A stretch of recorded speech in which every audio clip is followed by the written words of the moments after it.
Hello, Virgo. Welcome to your November 2022 tarot card reading and astrological horoscope.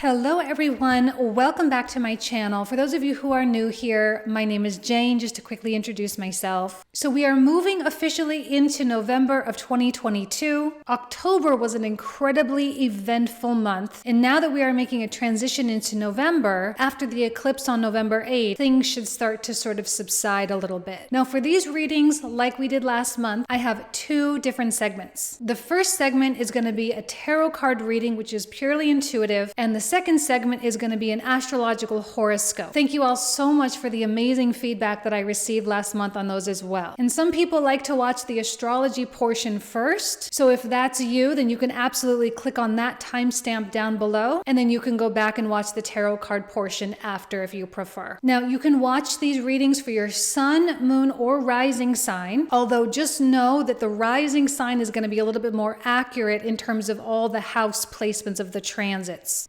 Timestamps for each segment will be found in the description box and the comment thread down below for easy access. And also down below in the description box and comment thread, there will be information regarding how to access the comprehensive readings. So let's go ahead and get into this for the month. Thank you all so much, and I'll see you in just a sec. Hello, Virgo. Welcome to your tarot card reading for November 2022. I hope you all are doing amazing. Now, we are going to get started with an intuitive message from a very intuitive deck. So we're just going to start off with a single card here, and then we'll start pulling the tarot cards. So what does Virgo need to know for November 2022? Okay. Well, I feel like there's this gap between the dream that you have, the overall picture, and I know that we're always going to have that gap, right, between where we are and where we want to be. It's not so much that, but it's like the gap between you and the first step to getting you to that big picture.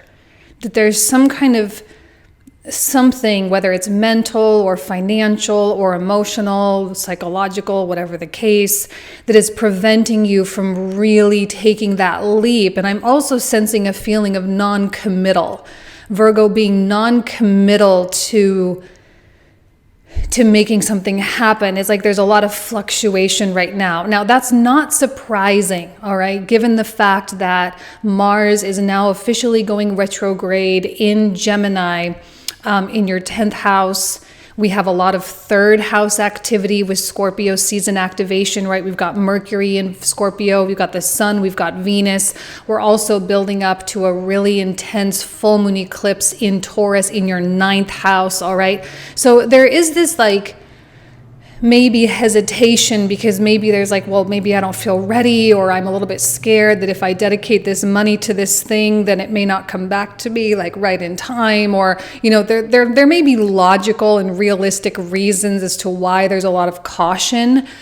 But I do think that throughout November, you are going to overcome whatever obstacle is in front of you, and you are going to be able to make that first step. And the changes, because really the astrology is asking all of us to change. And that's a very, very difficult thing. It's hard to do. And even for you, a mutable sign, right? You have this double-bodied nature. You can be very adaptable and whatnot. But even still, Taurus is asking us to get out of our own old stubborn ways. And it's saying this has to evolve. And sometimes we can experience a lot of resistance to this evolution, but it is the very thing that needs to happen in order for Virgo to be successful. Now, just quickly about the astrology, I know that Virgo has been going through Saturn in the 6th house. And this particular transit is not...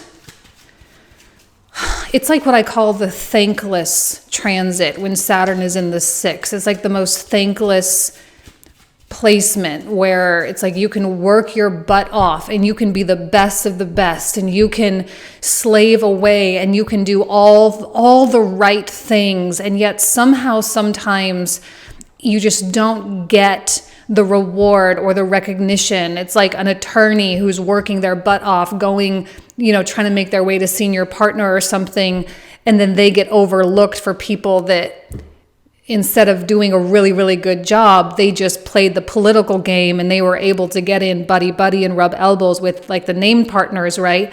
And they were able to get partner before you. It's like that kind of thing. And so I do feel that Virgo is feeling a little overlooked right now, underappreciated. And Mars in the 10th may have you questioning, like, what am I doing this for? If no one's going to see me, if no one is going to appreciate me, if no one is going to reward me, or if I'm not going to get the money, then what am I doing it for? And there may be that frustration coming out, but I don't think it's going to last very long because you still have these goals, right? You still have these dreams that you're wanting. And so you can't stop yourself from going in that direction. It's just that maybe your reliance upon other people for valid. That's the good thing about a Saturn in the 6th house transit, though, is that it does force us really to become our own source of validation, to become our own source. Like if we can recognize that within ourselves, then we're not going to need that from anybody else. If we know we're the best and we know that we're working hard, that's all we need to know. And now this card signifies what the universe needs from you, and it's coming out as the Justice card. And it's needing your composure is the word that's coming to my mind. It needs your diplomacy. The universe needs Virgo to be very cool-headed about everything and to not feel any sense of anger or resentment or frustration either toward themselves or toward other people. Because if you're feeling like you're not getting the recognition that you deserve and you're not getting appreciated in the way that you really need to be appreciated, I think that's a similar thing for Leo, Virgo, and Libra. Okay, these particular signs are so sensitive, and external validation and appreciation is so critical to their well-being. And I do feel like if you haven't been getting that, it's time to look elsewhere. And I'm feeling like part of these changes that Virgo is being asked to make in the 9th house, there is an expansion of consciousness going on here. And there's also an expansion of your worldly experience, meaning you're going beyond your regular comfort zone in extraordinary ways moving forward over the next couple of months and even on into March. Okay, March is going to be big for you, Virgo, because we have Saturn coming into Pisces in March, and that's going to start working its way into an opposition over the next 3 years, 23, 24, well, actually 25 and 26 even. As a 25-degree Virgo myself, I am not looking forward to that transit in any way, shape, or form. But I think at that time, we'll talk more about it, but I think the universe is really going to be asking you to become more and more and more your own source of appreciation. That appreciating and valuing and loving yourself is going to be the most important thing. And that's what's going to be able to carry you through and carry you forward. So in the environment, we got the King of Cups, which means that there may be someone in your sphere, in your realm. I actually really like this for you, Virgo. This is actually a card of Scorpio. Now, it doesn't mean you are dealing with a Scorpio person. It just means that this is someone who is embodying those qualities right now. It's someone who may be a little bit in the spotlight. Maybe they have like a Scorpio 10th house or a Scorpio moon or a Scorpio rising or something where they have this illuminated quality. And there's something about them that is powerful. And I think in a way, this is not necessarily someone who's looking at you. All right. So this may not be a romantic partner. It may just be someone who's in your life. They're looking away. I'm going to obviously lay the cards right here, but they're looking in this direction over here, which means they're not really looking at what's going on at your life. They're maybe a little bit focused on your life. or focused on their own life, rather. They're focused on their own dreams and goals and ambitions. But I do feel that this person motivates you, Virgo, to continue forward, because this may be someone who is also not very much in the spotlight, and yet they have exceeded their own expectations of success. This may be someone who doesn't have household name recognition or anything, but yet they may still have gone on and built this multi-million-dollar business or something. And this is someone who works hard, but they also are very smart and strategic about things, and they really don't waste their times on nonsensical things at all either. They're very private. I think that's one thing that Virgo values about a King of Cups, is his sense of privacy. And I do think privacy is a theme throughout this particular Scorpio season, that a lot of people are going through things in the privacy of their own home. They're not necessarily being very open and transparent about things at all. They're not talking about their hardships. They're not talking about their struggles. They are merely projecting outward, their own position of strength and prominence. But I do think that you, for whatever reason, have some kind of a connection with this person where you actually do know what's going on in their private world. Maybe they've had a deep, meaningful, 3-hour conversation with you where they've kind of spilled their guts and told you everything. And yet, even though you realize the struggles that they may have been going through, you also respect them even more, because you're starting to see how those personal struggles may not have prevented them from continuing on and being extraordinarily successful, right? So it's like, well, I really don't have an excuse. And I think maybe that's something that Virgo is looking for, is they don't want to hold excuses for themselves. Virgo's not like that. Virgo doesn't excuse things away. That's not what an earth sign does. An earth sign says, if this is where I am and that's where I want to go, then I need to start moving in that direction. And in whatever way possible, I will get there. They don't want to sit there and whine and complain about all the reasons why they can't have it, right? Because that completely negates their own feelings of potential. Okay, so we have, another Justice card. So we have Lovers, we have Justice, and we have the Four of Swords. Okay, so there does seem to be an overemphasis of this Justice card. So let's talk a little bit more about it. Virgo, I think you have a lot of really good things coming to you. Let me take a sip really quick. Hold on. Okay, you have a lot of really good things coming to you. And I actually like how both of these artworks are lining up, in the fact that these scales are actually not balanced. These scales are not balanced. And it's important to know that, because you're starting to realize that you are, here I am, Virgo, validating you in the fact that no, you're not getting what you really deserve, based on how much work you've actually done, based on how much study and how much growth and how much development of your skills and whatever the case may be, right? With Mars retrograde in that 10th house, I think there's a lot of reconsideration, like I said before, of why am I even doing this? And over the next couple of months, as Mars continues to retrograde in the 10th, you are going to continue to reinforce within yourself that, yes, this is really what I want, even though people may not really be paying attention. All right. And I think when you come into acceptance of that, the wheel is going to start turning in your favor. And Virgo, you absolutely deserve to have that wheel turn in your favor. And actually, let's just be honest here, 2023 is looking really, really, really good for Virgo, because as Jupiter makes his way through Aries through the first part of 2023, it's going to enter into Taurus, I think May 16th, I think is the date. And it's going to be spending the entire year, rest of the year, in Taurus. And then it's going to move into Gemini. So this is 9th house and 10th house activation, which means this is like an opportunity for Virgo to have a big break. okay, and to have massive expansion and to acquire more. You have something to look forward to. The universe cannot sustain the unbalanced scales here for that long. It simply cannot. It has to equal out. It has to balance out at some point. And I think intrinsically in your heart of heart, you absolutely know that that's true. You know that your big break has to come. Okay? And with the Lover's card, there is this quality of integration and union, but there are also choices with the Lover's card. There are actual pathways that you need to decide to walk down.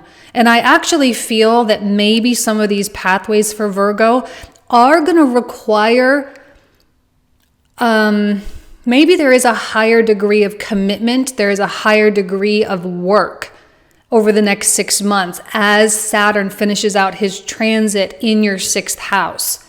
That if you can put the pedal to the metal for the next 6 months in your work life and integrate a lot of new creative components and a lot of new creative ideas, because let's be honest, as the sun comes through the 3rd house, 4th house, 5th house, and 6th house, there's a lot of self-expression that has to come out with these houses. There's a lot of you-ness that needs to be projected out there.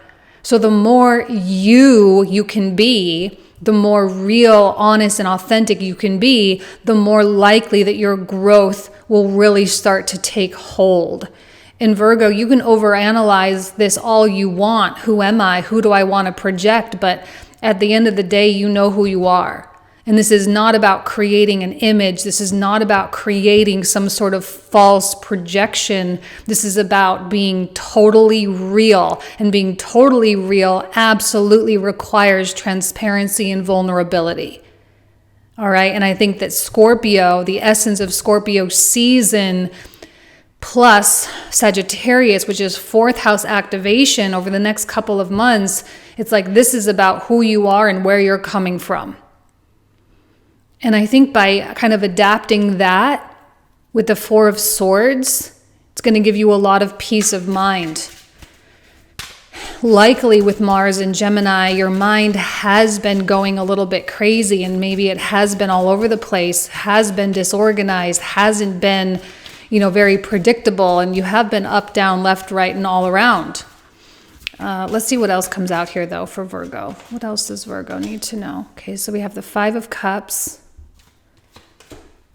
the Queen of Swords. I'm really liking, because Justice, right? This is all Libran energy, all right? Now, I know you're not a Libra, unless you have Libra placements, but I know you're not a Libra. I know I'm talking to Virgo, but the Libran energy is so stoic. Okay, it's so stoic, and it is so detached, and it is so rooted in making good judgments, making good judgment calls. This is about you making good judgments for yourself, okay? So, you may have a little bit of a pity party, all right? And I'm going to, I guess, you don't need my permission for that, but here's your permission, I guess, if you need it. Your sign from the universe to have your little pity party if you need it. Jupiter is now officially back in Pisces, all right? So it's in opposition with you. I know you could feel it. I know you could feel it when it came back in on the 28th of October.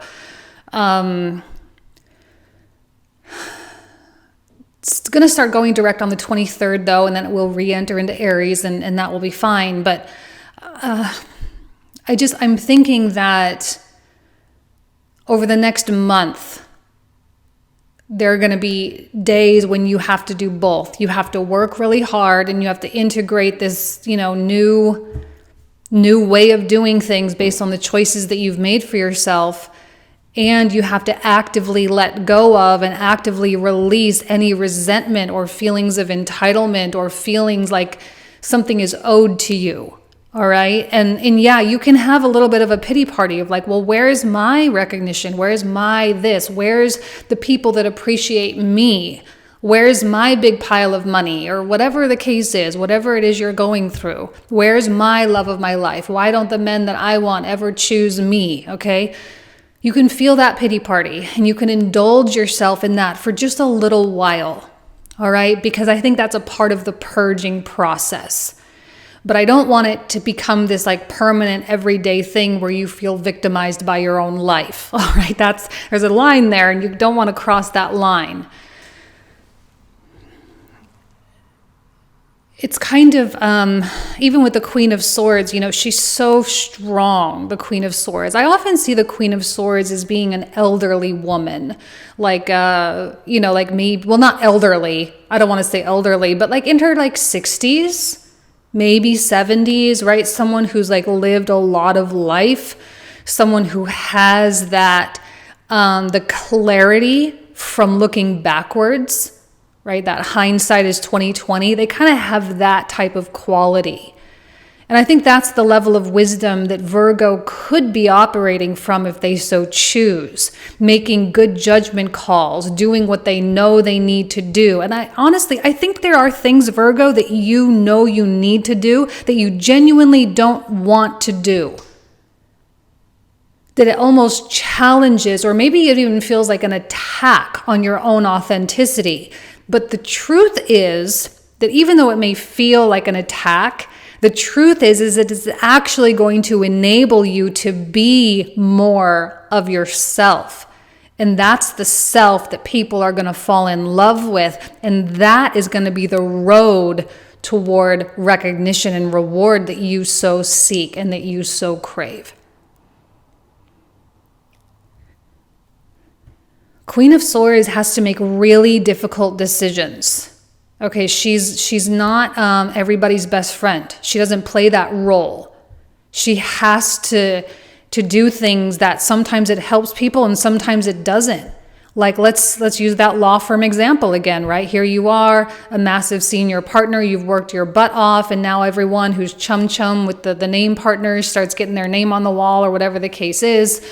And you're wanting to progress, but you also know you're valuable in the firm because you know how much business you bring in and whatnot. But there comes a point, it's like, do I continue to be here where I am overlooked time and time again? Or do I go look for something else? Or do I start my own law firm? Or do I, go off and produce something entirely different? And I do think Virgo is facing these kinds of choices with Mars in the 10th. Mars is a planet of severance. It's a planet of war and conquest. It's a planet of attack and bleeding, right? We bleed for our work. There's a lot of blood, sweat, and tears with Mars in the 10th. It's like, what is the price you're going to pay to get what you want? And this is not from a greed perspective. I think this is an accentuation of the trials and tribulations that your soul is needing to go through in order for it to attain its soul's ambitions here on earth. This is not from a place of ego at all, and I haven't felt that for a very long time. Anyone who's been watching me knows that the cards and the planets both, they are not here to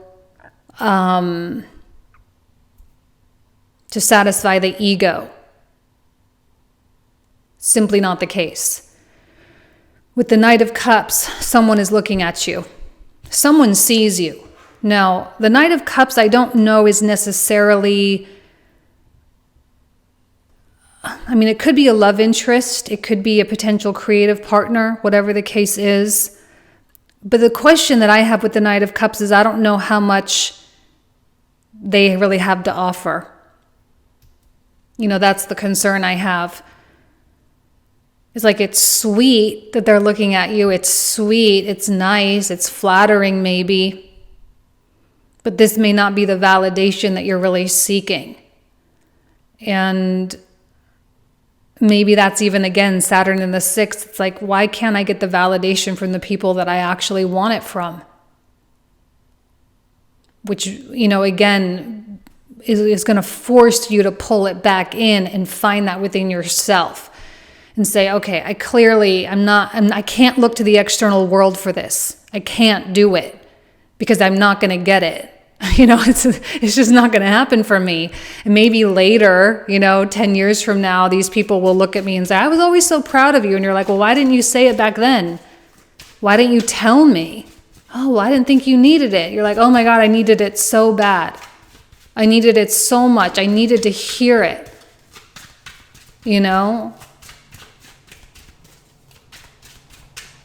But this is going to make you stronger, but it's not going to be like, I know we're so tired of all these lessons that make us strong. It's like, can't it just be a flow for once? 8 of Coins.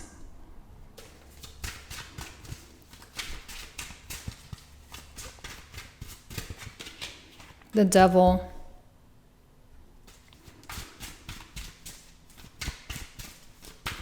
See, I do think Virgo is finding empowerment in this decision because that really is the only choice. Because it's like, if you don't find empowerment in this circumstance, in your heart of hearts, that it's going to keep you tied up with this Devil card.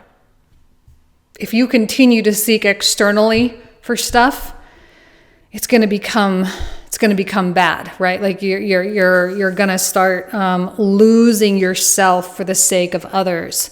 You're going to start losing your voice. You're going to start losing your authenticity, and you're going to start going down a path that can get you very, very, very lost. And that, and that's not what you want.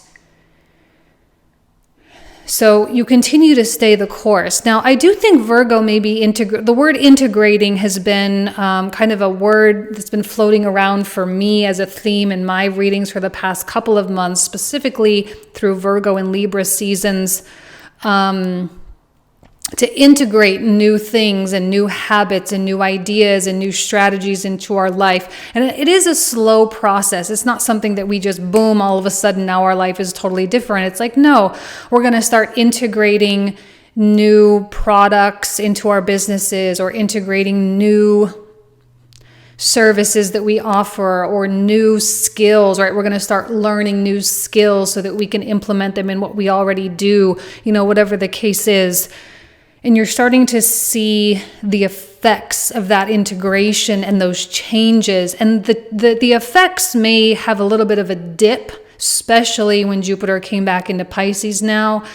The month of November may be a little depleted, but then it will start to go back up later on in the year when Jupiter finally re-enters into Aries. So if there is a little bit of a dip, it's okay. Please know that's just astrological. It's just giving you that time to do the 5 of Cups little pity party and just kind of allow yourself to feel the feelings that you need to purge out of your system. And with this Devil card, I don't see Virgo slowing down. I actually see them starting to speed up in terms of what they're actually doing, in terms of the 8 of Coins. These are things that for whatever reason Virgo just has to do. Like I say, it's like you're trying to get there, but you're kind of spinning, struggling to take those first steps. Well, this is you hunkering down and saying, okay, I'm actually really going to take these steps now. And I don't, even though there's an element of choice with the Lovers here and an element of choice with the 2 of Swords, I kind of like that we start and end the reading with this element of choice, because that's really what it comes down to, are your choices.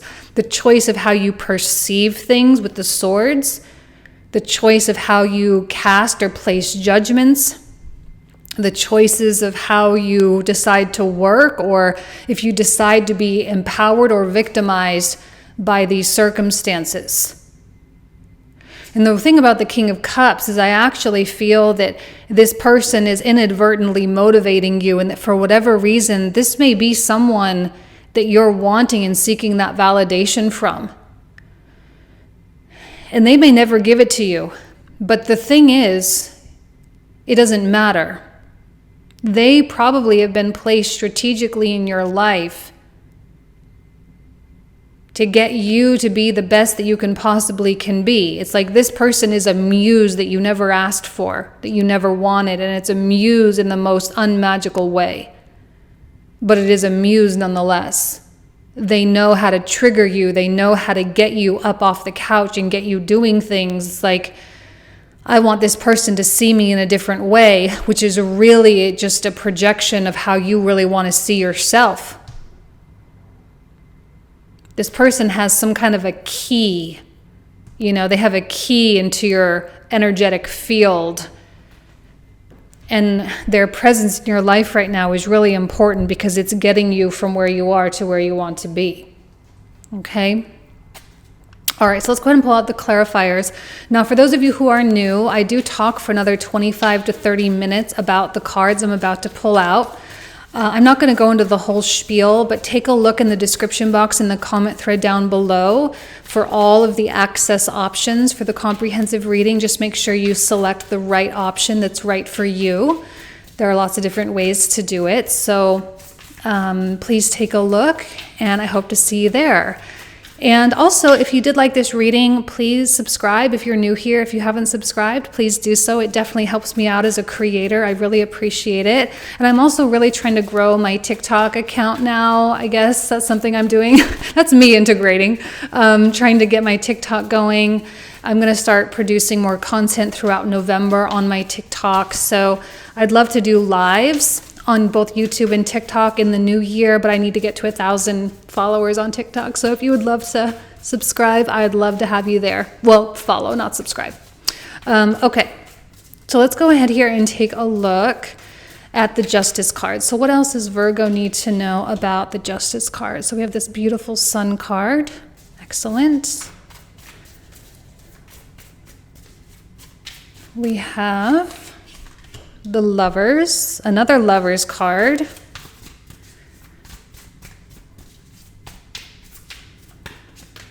And another oh my goodness, so many Justice cards.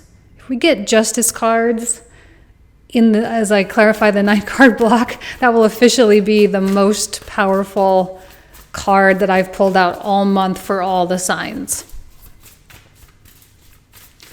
What else for Virgo? I think it really means, Virgo, that you're owed, like the universe owes you. And you can expect an upswing over the next few months. I don't know what's going to happen in November, but I think probably after March, you're going to start to see an upswing of things. Hanged Man. Okay. Now, oops, hold on, wrong deck. Now let's go ahead and clarify the Lovers for the 9-card block. What else does Virgo need to know for November? Okay, we have the 7 of Coins. What else for Virgo for November 2022? We have the Knight of Swords reversed. And 8 of Coins. 8 of Swords on top of that Justice card. The fact of the matter is, Virgo, is you cannot see what is down the pipeline. That vision is murky and clouded and stressed, and there is something incredible. I feel like you're going to be asked to create something that will ultimately be everything that you were hoping that your current path was on would be. We have the Knight of Cups. Hold on. What was this card again? Oh, the 4 of Swords. Knight of Cups reversed. Tower reversed. 10 of Cups reversed. That's interesting.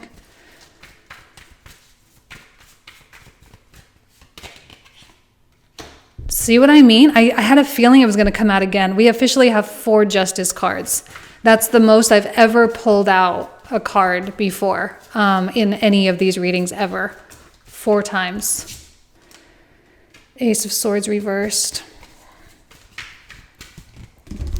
And hold on, I saw the 4 of Wands and I saw the Death card, so we'll take both of those. All right, and then we have the Queen of Swords. What else for the Queen of Swords for Virgo? Excellent. Big decisions needing to be made for Virgo right now. Big commitments for Virgo, actually. Commitments to yourself, commitments to your path, to your creations, to your relationships. Ace of Wands.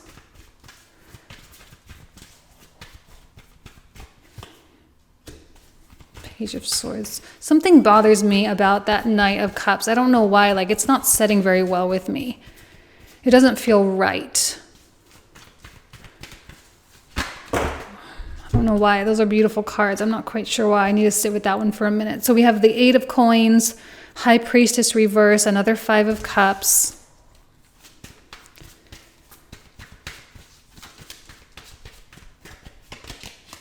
And Judgment.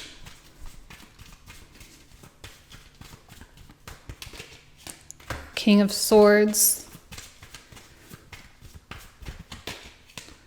Ace of Coins. Nine of Wands. And last but not least, we have the Two of Swords. Five of Swords. Wow, a lot of swords there.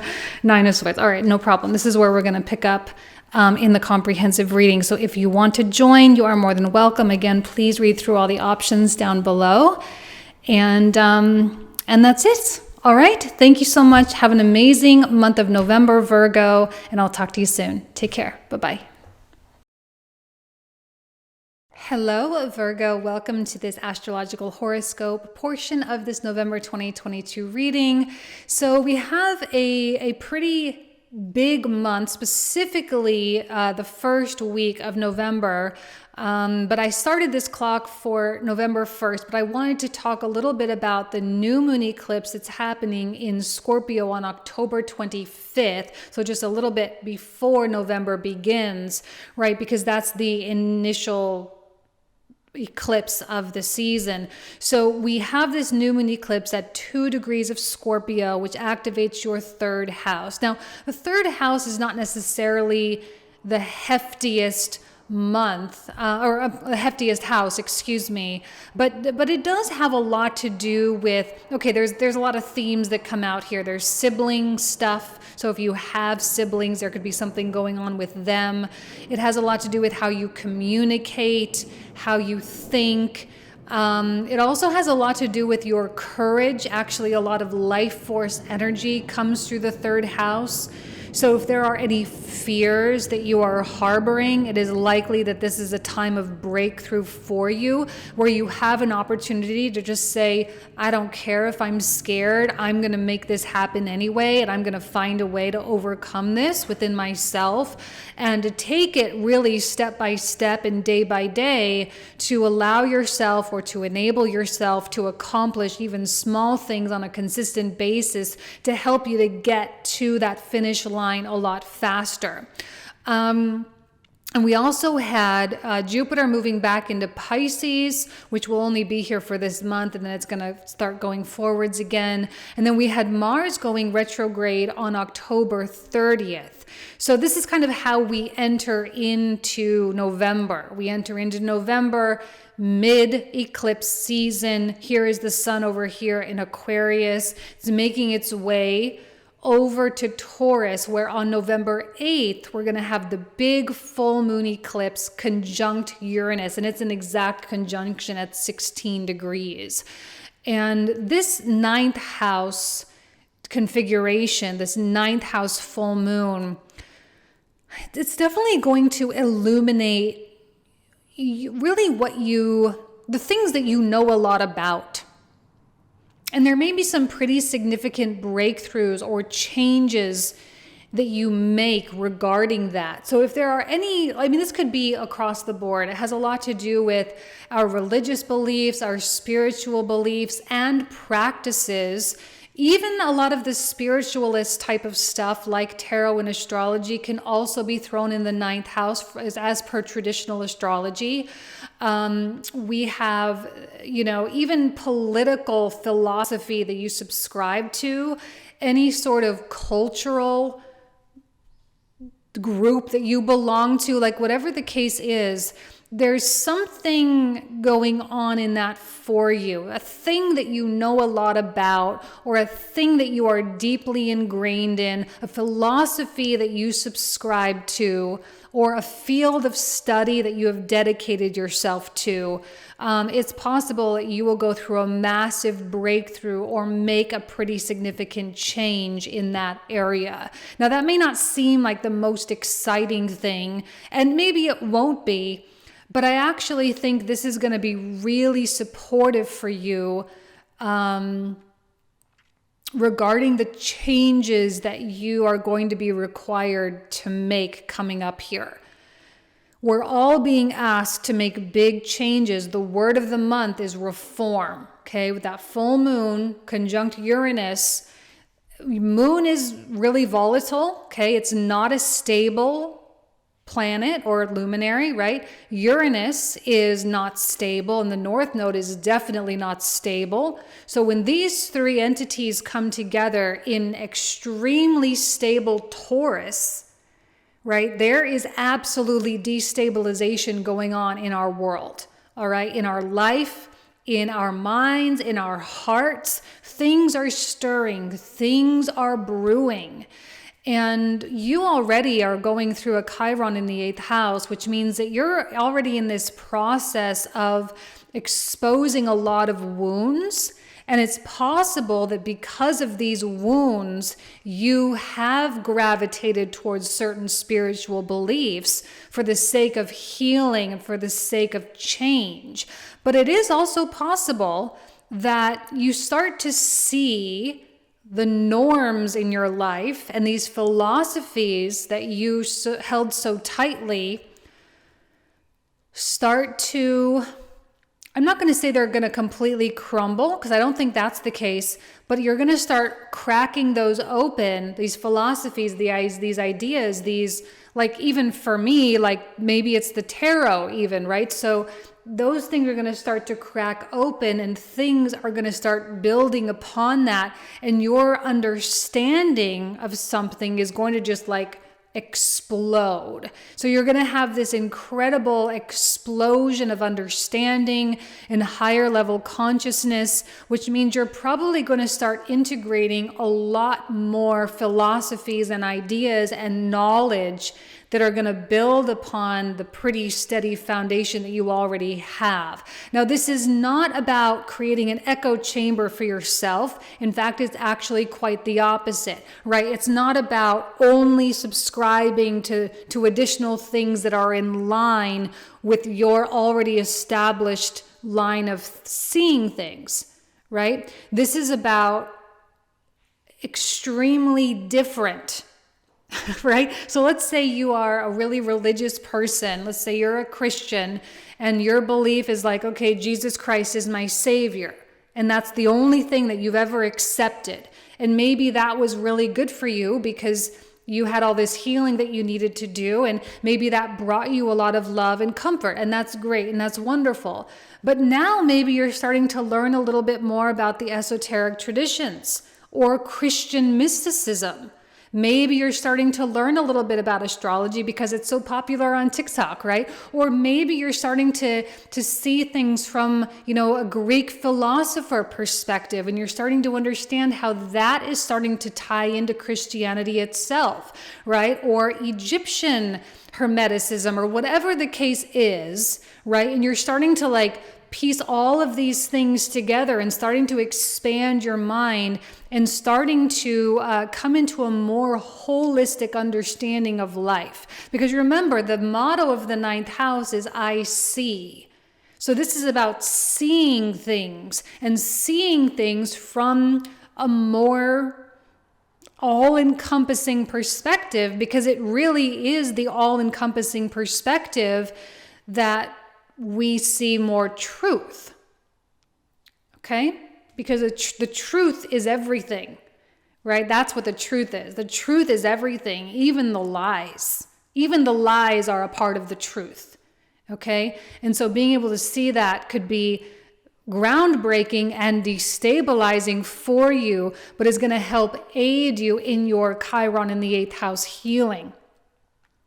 And with Mars going retrograde in the 10th house, now I feel that Virgo is going through some sort of you're definitely at least minimum re-strategizing. And you're going to use this time to kind of go back to the drawing board with something and saying, okay, well, this was the original plan and trajectory that I was on. And maybe I kind of already started that with Mars through Gemini, but maybe throughout this time I'm learning and there's other things going on. And so maybe I need to make adjustments to that original plan. So this is a good time for Virgo to make adjustments to their career path, to their plan in terms of what it is that they contribute. So if you have a service-based business, you may offer a new service, or you may take away a service, right? Or you may maximize your cash cow service, right? Or whatever the case may be. But I think there is a re-strategizing period of time here, all right? I do think Virgo is kind of in this interesting observing place, because what I'm seeing here is like the 12th house, first house, and second house. These are empty right now. Officially now they're empty. So there's a lot of kind of focus on, like, with the third house, it's like watching what you think. Ninth house has a lot to do with your perspective. So there's a lot of more cerebral stuff going on. And it's almost as though Virgo is just watching themselves go through this process, almost like you are this innocent bystander in your own life. And it's not that you're disconnected or disassociated. It's just that you've deeply connected with your consciousness and the witness and observer within you. So I don't know that there's a ton of seriousness with stuff. It's not as though you are holding yourself to the fire here and saying, well, this has to be done and we have to go about it like this. And it's not so severe, You're just kind of living your life. Now, we do also have Saturn and Pluto going direct. And that's old news. They did that in October, but they are starting to make that transition into Aquarius and Pisces. Now, when Saturn comes into Pisces, again, I'm getting way ahead of myself here. This is not in November. This is happening next year, but I'm just mentally preparing, and I'm probably going to bring it up every single month, but I have to bring it up this month now because both of these planets are going direct, and they are both going to be changing signs in March. So all eyes on March. We're really kind of feeling that come online. And when he crosses over the descendant, he's going to be activating your angular houses 7, 1, 10, and 4, right? So he's going to be activating these. And when Saturn comes into opposition with big planets or placements that you have in Virgo, Saturn is, in traditional astrology, the last planet. So he was the original ruler before Pluto came online. He was the original ruler of things like death and, good things too, like harvest and whatnot. But, a lot of cold energy comes from Saturn. So when he opposes us, specifically an ascendant or a sun sign, so if you have your sun or your rising in Virgo, Saturn comes into opposition. So we kind of have that light versus dark aspect thing happening. And I had this conversation with Leo because they're going to have Pluto coming into their opposition next year. So we have this light versus dark, center of the solar system, the outskirts of the solar system. And because it's 7th house, it's likely that you're going to have to learn these lessons through other people and through relationships and through, legal contracts and partnerships that you're a part of. So that could be a lover, right? A spouse. It could be a business partner or an investment partner or an employer, a client, like anyone that you have these ties with, all right? And learning lessons through them about you. And it is also possible that if you are married or in a partnership, that your spouse or partner will be going through a very difficult time as well. And you may notice things going on in their life. And so through their trials and tribulations, you learn a lot about you and what your own capabilities are as well. But what I actually love about this, and no, it's not easy, but what I do love about it is that you get to fully embrace and fully encompass the light and the dark within you. Because as the way that your ascendant or your sun, I suspect most of you are here watching for your sun sign, the way the sun casts a shadow by opposition to the 7th house, Saturn will do the same. Right? So there's the reflection going on between light and dark there. And we think of the yin yang or yin yang, right? With, that Chinese symbol with the black and the white. That's kind of what it is. We like that. We want that. That's balance. That's balance. That's integration. That's wholeness, right? And so I do feel that Virgo and Leo, because of these transitions, are the next to come into next levels of wholeness. Okay? Anyway, okay, I'm going to leave you with that. All right? Thank you all so much. You guys know I love and adore you. I truly hope you have an amazing November, and I'll talk to you very soon. Take care.